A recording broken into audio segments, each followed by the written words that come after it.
ভিতরে বুলেটটা নিয়েই বড় হয়েছে।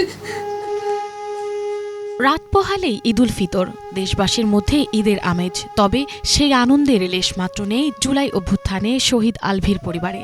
আনন্দের পরিবর্তে এবারের ঈদে ওই পরিবারে ভর করেছে শোক ও বেদনা। প্রিয় ছেলেকে হারিয়ে শোকে স্তব্ধ গোটা পরিবার। পরিবারের সব আনন্দের মধ্যমণি আলভির স্মৃতিগুলো হাতড়ে বেড়াচ্ছেন স্বজনরা। ঈদের দিন আমরা দুই ভাই বোন অনেক মজা করতাম।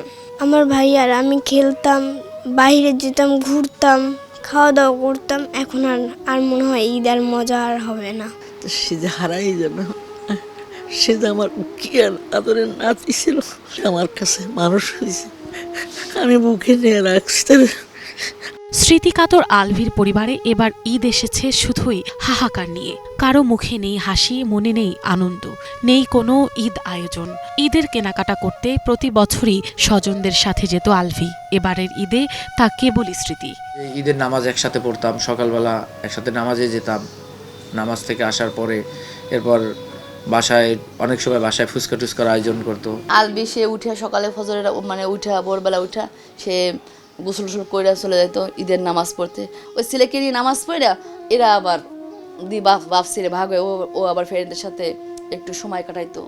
প্রতি বছর ঈদের আগে আগে গ্রামের বাড়ি যাওয়া নিয়ে উচ্ছ্বসিত থাকতো আলভি। কিন্তু এবার তো আর গ্রামে যেতে পারবে না সে। তাই আত্মীয় স্বজন ছেড়ে ঢাকাতেই বিমর্ষ এই ঈদ কাটাবেন বাবা মা। তো এই ঈদে যাবো না, মূলত আমরা ডিসাইড করেছি যে যাব না, যেহেতু ওর কবরটা এখানে।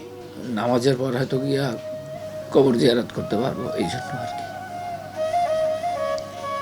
গত ঈদেও বাবার কাছে আবদার করে কালো পাঞ্জাবি আদায় করেছিল আলফি। এবার ঈদে কাকে কিনে দেবেন কালো পাঞ্জাবি বলতে বলতে কান্নায় ভেঙে পড়েন বাবা। আমি ধমক দিতাম, রাগ করতাম, কখনো কোনো কথা বলতো না, চুপচাপ থাকতো। বাবা এটা আর করা যাবে না, জি আব্বু আর হবে না, আর করব না। কিভাবে প্রস্তুতি করব? ঈদ তো আমাদের আল্লাহ নিয়েই নেছে, ঈদ কি আর আমাদের হবে? আমাদের আর ঈদ নাই। আর আলবি এসে কতবার কইতো আমু আমি জামা কিনবো, অনলাইন অর্ডার দেয়, নিজে পছন্দ করে মার্কেটে যায়। এবার তো সেটা কমে না, আমি এটা তোরে দিলাম কাকা। প্রত্যেক ঈদে বাবা ছেলে একসাথে নামাজ আদায় করলেও এবার একাই যেতে হবে আলভির বাবাকে। মায়ের হাতে বানানো মজার মজার রান্নার স্বাদ নিতে পারবে না আদরের আলভি। এই ব্যথা বুকে নিয়ে ডুকরে ডুকরে কাঁদছে বাবা মা।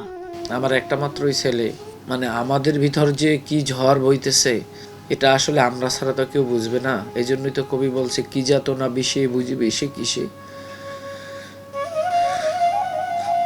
ঈদুল ফিতর উপলক্ষে সবাই যখন আনন্দ করছে, সেখানে স্মৃতি আঁকড়ে বেঁচে থাকার চেষ্টা করছে আলভির পরিবার।